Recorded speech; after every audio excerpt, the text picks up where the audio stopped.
as you're listening to this, your brain is lying to you.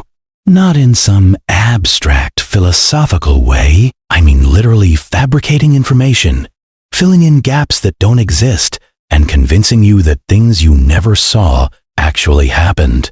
And here's the kicker. You have no idea it's doing it. None of us do.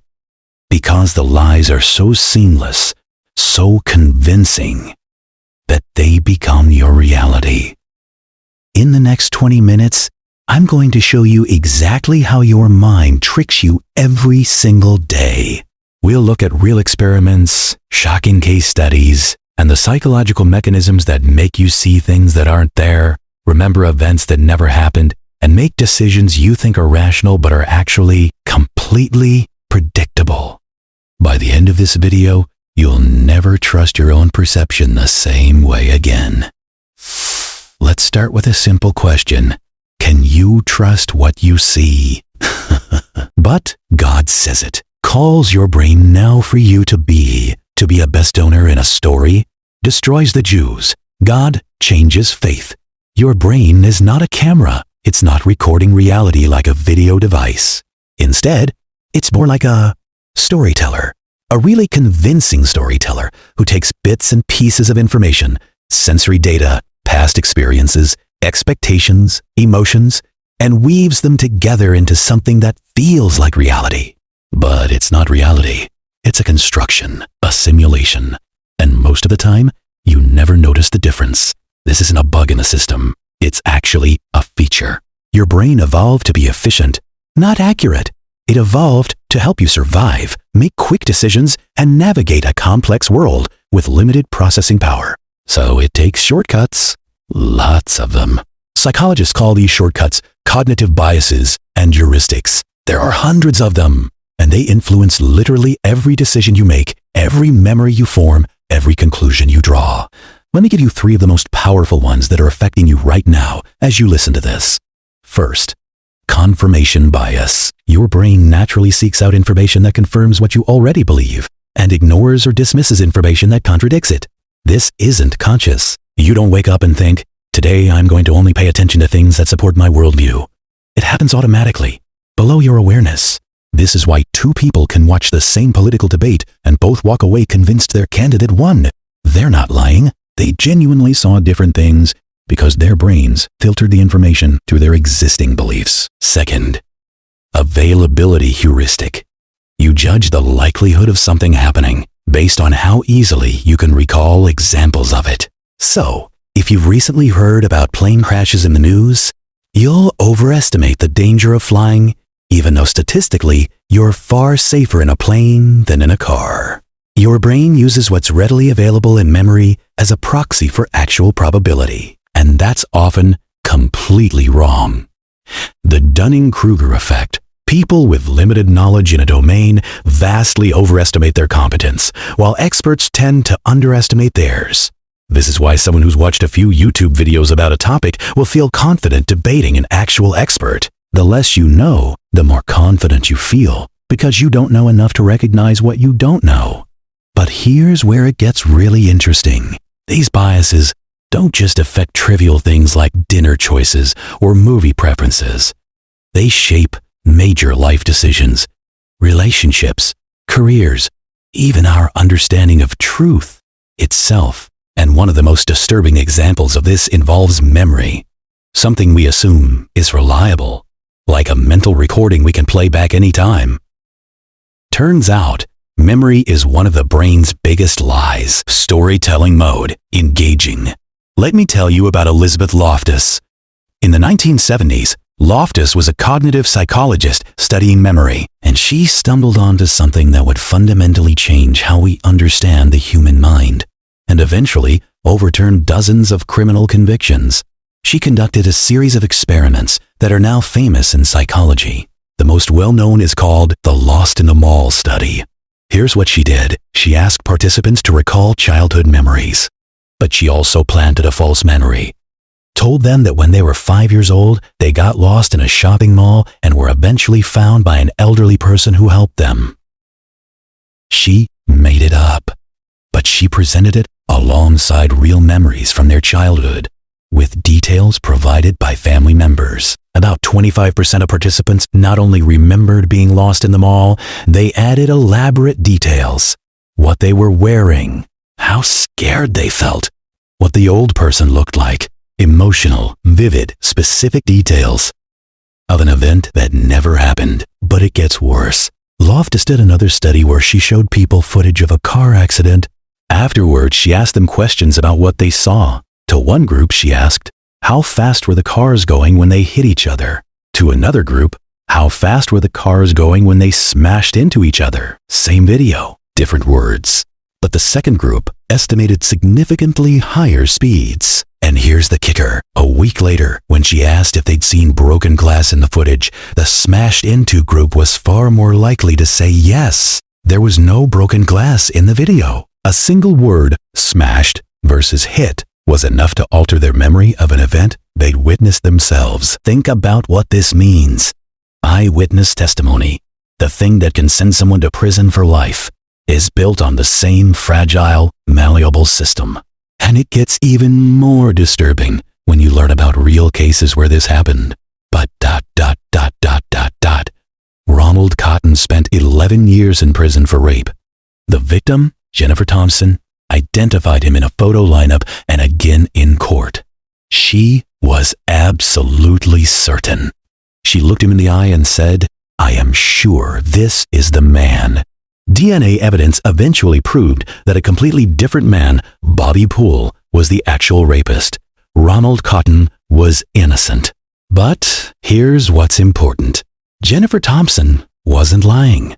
She wasn't trying to frame an innocent man. She genuinely believed, with 100% certainty, that Ronald Cotton was her attacker. Her brain had constructed that memory, and every time she recalled it, during police interviews, during the trial, during appeals, she reinforced it, made it more vivid, more certain.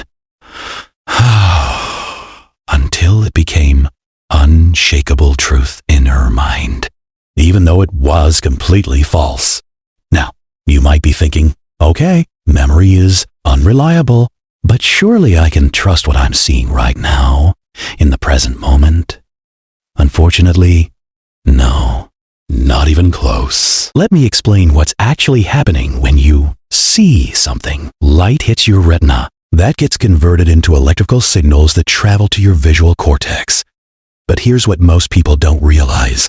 Your brain receives an incomplete picture. Your retinas have blind spots. Your peripheral vision is terrible. You only see in high resolution in the very center of your visual field. So what does your brain do? It fills in the gaps. It uses context, expectations, and past experiences to essentially guess what should be there. And it does this so seamlessly that you never notice. You genuinely believe you're seeing a complete, accurate picture of the world. But you're not. You're seeing a reconstruction, a best guess. And sometimes that guess is wrong. This is why optical illusions work. They exploit the shortcuts your brain takes. The dress that some people see as blue and black, while others see as white and gold, that's your brain making different assumptions about lighting conditions. The famous invisible gorilla experiment? People watching a video of people passing a basketball were asked to count passes. Halfway through, someone in a gorilla suit walks right through the middle of the frame. About 50% of people don't see it at all. They're staring right at the screen. The gorilla is there for 9 full seconds. But because their attention is focused on counting passes, their brain literally doesn't register it. This isn't a vision problem. It's an attention problem. Your brain can only consciously process a tiny fraction of the information hitting your senses at any moment. So it filters ruthlessly. And what gets filtered out? You never even know it was there. Now here's where it gets psychologically interesting. These same mechanisms that affect perception and memory, they also affect decision-making. When you make a choice, what to buy, who to vote for, which job to take, you think you're being rational, weighing pros and cons, making a logical decision. But research shows that most decisions are made emotionally and unconsciously first, and then your conscious mind creates a rational-sounding justification afterward. You walk into a store planning to buy a black shirt. You leave with a red one. If someone asks why, you'll have reasons. I already have too many black shirts. Red looked better. It was on sale. But the truth? You probably made that decision in the first 3 seconds based on an unconscious emotional response. Everything else was post hoc rationalization. Your brain is a lawyer defending decisions your emotions already made. So let's review what we know. Your memory is not a recording. It's a reconstruction that changes every time you access it. Your perception is not objective. It's a filtered, interpreted simulation your brain creates. Your decisions are not purely rational. They're driven by unconscious processes your conscious mind doesn't have access to. So the question becomes, if you can't trust your memory, your perception, or your reasoning, what can you trust? Okay, so your brain is basically a beautiful, sophisticated liar. Now, does this mean we're all just stumbling around, completely unable to know anything? That everything is subjective and nothing matters? No, but it does mean we need to be smarter about how we think. The first step is awareness. Just knowing about these biases makes you slightly less susceptible. Not immune, that's impossible, but more aware. Here are some specific things you can do. 1. Actively seek out contradictory information. If you believe something strongly, force yourself to read or listen to the strongest arguments against your position, not to change your mind necessarily, but to understand the other side and test your reasoning. Your confirmation bias will fight this. It'll feel uncomfortable. That's the point. Growth happens in discomfort. Sigh. 2. Be extremely skeptical of your memories, especially emotional ones. If you find yourself saying, "I remember it clearly, it definitely happened this way," that's a red flag. High confidence in a memory doesn't correlate with accuracy. In fact, traumatic or emotional memories are often less accurate because they're recalled and reconstructed more frequently, giving your brain more opportunities to alter them. 3. Slow down your decisions. That first gut reaction? It's probably driven by biases and heuristics. That doesn't make it wrong, but it's worth examining. Ask yourself, why do I really want this? What assumptions I'm making? What would change my mind? Give your rational brain time to catch up to your emotional brain. 4. Embrace intellectual humility. The smarter you think you are, the more vulnerable you are to the Dunning-Kruger effect. The moment you become certain you're right about something complex, you've probably stopped thinking critically.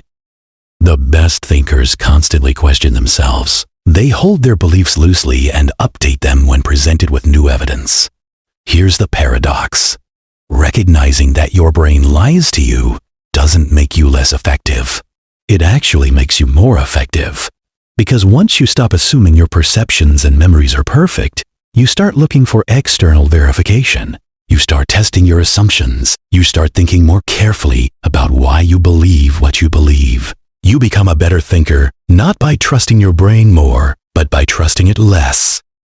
Think about how this applies to your daily life. That argument you had with your partner, where you're sure you said one thing and they heard another? You're both probably wrong. Memory is reconstructive, and emotion distorts it further. That political opinion you're certain is correct. It's probably built on confirmation bias, availability heuristic, and tribal identity, not pure rational analysis. That gut feeling about a person you just met? It might be accurate social intuition, or it might be unconscious bias based on superficial characteristics that have nothing to do with their actual character.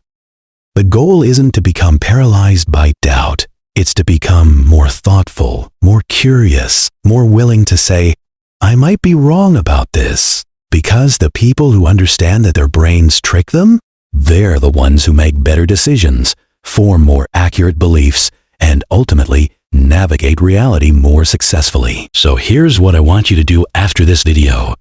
Pay attention. For the next 24 hours, try to catch your brain in the act. Notice when you make a snap judgment about someone, when you feel absolutely certain about a memory, when you make a decision, and then immediately come up with reasons to justify it. You'll be surprised how often it happens. I still catch myself doing it constantly, and I research this stuff for a living. Drop a comment below and tell me, what's a belief you used to be absolutely certain about, but later realized you were wrong? I'm genuinely curious, because everyone has these moments where they look back and think, how did I ever believe that? And if you found this video valuable, if it made you think differently about how your mind works, hit that subscribe button, because I make videos like this every week, diving deep into psychology, decision-making, and how to think more clearly in a world designed to manipulate your biases. In the next video, we're going to talk about something even more unsettling: how social media companies use these exact psychological tricks to hijack your attention and keep you scrolling for hours. You think you're in control of your phone usage? I'm going to show you exactly how algorithms exploit your brain's vulnerabilities to make you addicted to platforms that are, neuroscientifically speaking, designed like slot machines. It's disturbing, and you need to know about it. Here's the thing. Your brain is an amazing piece of biological machinery. It's gotten you this far. It allows you to think, create, love, understand complex ideas. But it's also a product of evolution, optimized for survival in environments that no longer exist. And it's full of quirks, shortcuts, and straight-up errors that we're only beginning to understand. The more you learn about how it works and how it fails, the better you can work with it instead of being controlled by it. Thanks for watching. Stay curious. Question everything, including this video. And I'll see you next time.